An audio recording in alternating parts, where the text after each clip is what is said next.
बन बन भये हैरानवा सुना सीता तोहरे कारणवा। बन बन भये हैरानवा सुना सीता तुहरे कारणवा।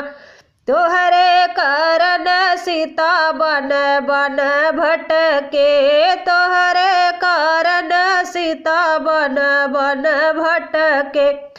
हनुमत से भइले मिलनवा सुना सीता तुहरे कारणवा। हनुमत से भइले मिलनवा सुना सीता तुहरे कारणवा।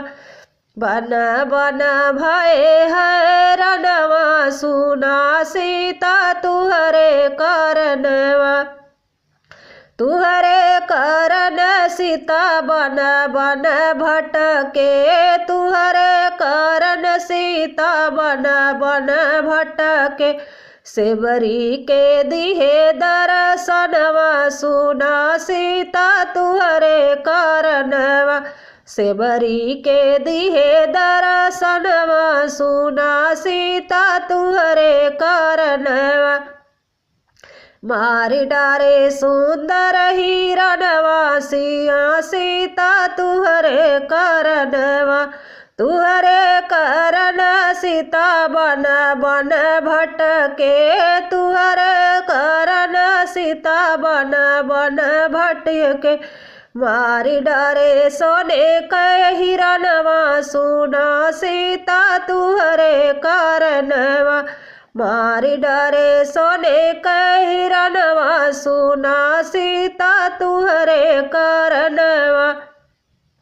बन बन भये हैरानवा सुना सीता तुहरे कारणवा। तुहरे कारण सीता बन बन भटके। तुहरे कारण सीता बन बन भटके।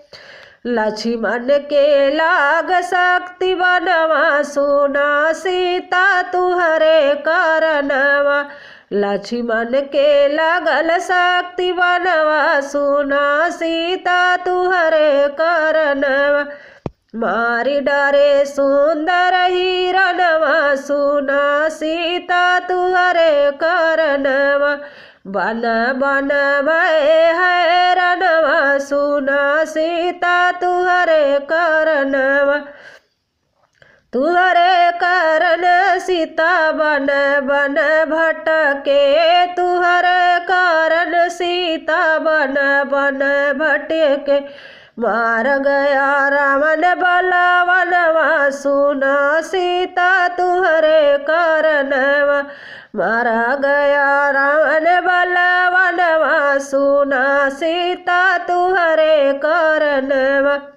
बन बन भये हैरानवा सुना सीता तुहरे कारणवा।